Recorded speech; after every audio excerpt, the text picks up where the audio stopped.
قال فبما اغويتني لاقعدن لهم صراطك المستقيم، اب میں یہ نسل آدم کے لیے، اس کو برباد کرنے کے لیے تیری سیدھی راہ کے اوپر گھات میں بیٹھوں گا، سیدھے راستے پر چلنے نہیں دوں گا.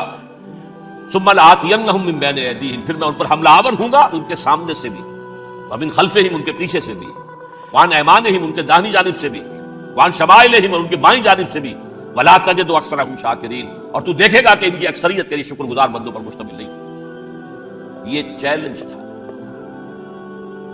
اور ایک چھوٹا سا چیلنج جو سورہ صاد میں آیا ہے، اور یہاں تو اس نے اللہ کے جلال کی قسم کھا کر کہا، قال فبعزتک لأغوینہم اجمعین، اے رب تیری عزت، تیرے جلال کی قسم ہے میں ان سب کو گمراہ کر کے چھوڑوں گا، الا عبادک منہم المخلصین، سوائے ان میں سے وہ کچھ لوگ جنہیں تو خالص اپنا بندہ بنا لے، جنہیں تو اپنا بندہ بنا لے. مخلص، مخلص نہیں، مخلص یہ مفعول ہے، فاعل نہیں ہے، جسے تو بنا لے.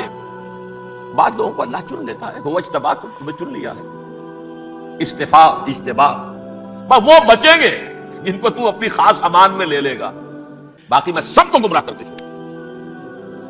یہ ہے اصل دنیا میں نوع انسانی کا ابدی دشمن، ازلی سے ابدی تک.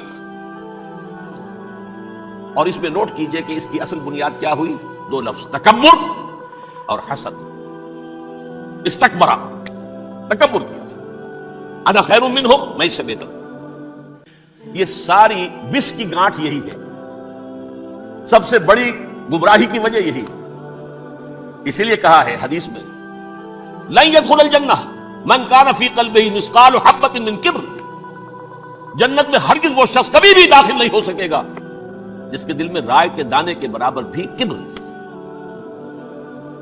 تکبر سب سے بڑا گناہ. الکبر ردائی، اللہ فرماتا ہے یہ تکبر، یہ تو میری چادر ہے. کوئی شخص تکبر کرتا ہے تو گویا میری چادر گھسیٹ رہا ہے میرے کندھے سے. عرب میں کسی شخص کی توہین کرنی ہوتی تھی تو اس کی چادر گھسیٹتے تھے، ننگا کر دیا گویا. یہ میری ردائی ہے، الکبر ردائی، یہ میری چادر ہے، یہ جامہ مجھے زیب دیتا ہے، مجھ پر راستہ تھا. اور حسد، آدم کو جو برتری عطا ہو گئی، اس حسد کی آگ میں وہ جل گیا اور اس کا انتقام لینا چاہتا ہے. آدم سے بھی، آدم کو بھی گمراہ کیا، جنت سے نکلوایا. ایسے نکلنا تو انہیں تھا ہی مشیت اذن میں، لیکن فوری طور پر اللہ کے حکم کی خلاف ورزی تو کروائی نا.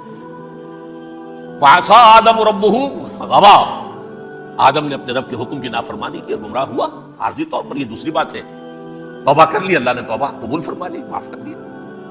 کوئی مستقل جو ہے وہ نسل انسانی پر اس گناہ کا اثر متوارث طور پر نہیں آ رہا، ختم ہو چکا معاملہ، ہوا تھا، ہو گیا.